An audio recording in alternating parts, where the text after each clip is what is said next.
Ayam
Pero ang pag-isipin natin sa exam newbie, pwede namin kayo i-refer po doon yung mga browsing, pwede po i-refer doon para ma-schedule po sila, gagawin po sila ng maglaro yun. Libre po yun. Pati yung sasakyan yung magdadala sa kanila, libre. Pero, pagsabihan sa kanila, magbaon. Kasi baka abutin po sila ng buong araw. Kasi, ituloy po yun. Isang buwan, kung sampo sila, nag-isang buwan sa section, kaya abutin na talaga ng hapon. Opo. Tapos, sasabihan po sila na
akong medyo ko, medyo sa level.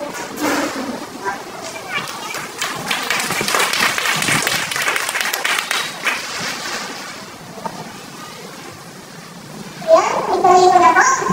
Ang ating pangina, ano po kaya yun? Mga kuya, tatanong ko sa inyo. Sino po ang namimilit dito? Paggabi. May namimilit po ba dito?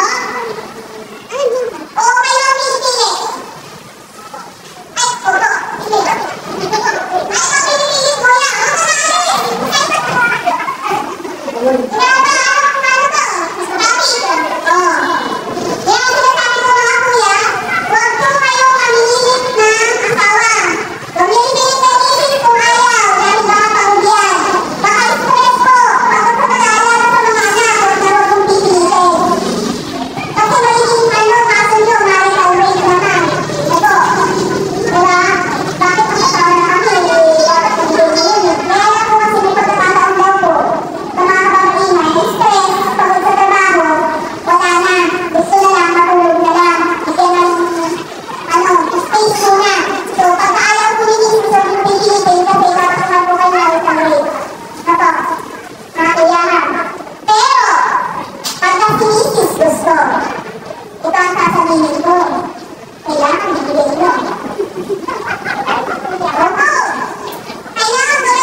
Easy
po yun.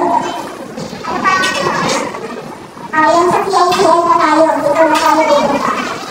Sa aming bawsi, awakan natin ang CICL kapag ang kaso kung ang nagtitikina po ay minor. Opo. Minor sa minor, atin po yun. Halimbawa, gawa niya, yun na, may nangyari sa kanila. Minor yung babae, tapos 16, tapos yung lalaki, 17, sa atin po yun. Pero, pag ang CICL, ang nagtitikina po eh, si Kapitan, nakakamit siya ang nakalakot niya, kinuha sa bahay, pag nanakaw, sa general English na po yung mapupunta. Sinasipurahan, sinasipindol po mapupunta yun. Hindi na po sa ating mga bawsi yun. Ang gagawin lang po natin bawsi, i-over na po sila sa lista, kasi hindi for discernment. Ngayon, ang discernment po, nabibigyan lang po ang isang bata nun kapag siya ay 15 above, pero below 18 years old. Yun po yung mga nabibigyan ng discernment, or nagkakanap sila ng para bakit ako meron na sila kaalaman o alam ba nila ang tama sa loob. Yun lang po, 15 to 17. Ay, 15 to below 18, yung 17 years old na po lang bago na 18. Tapos pagka 15 below naman siya, hindi na po sila kailan, hindi na nila yung kasi. So, mangyayari sa kanila, diversion lang po ang nangyayari doon. Kaya wag po kayo magtatanggol kung hindi nila ako ng 14 years old sa stasyon at hindi po pwede yung kasuhan. Kasi nga po, hindi po sila pwede yung kasuhan. Dahil sa edad po nila. Kaya pag 15 yan, mataas, pwede po, pero hindi po siya, hindi po siya impress.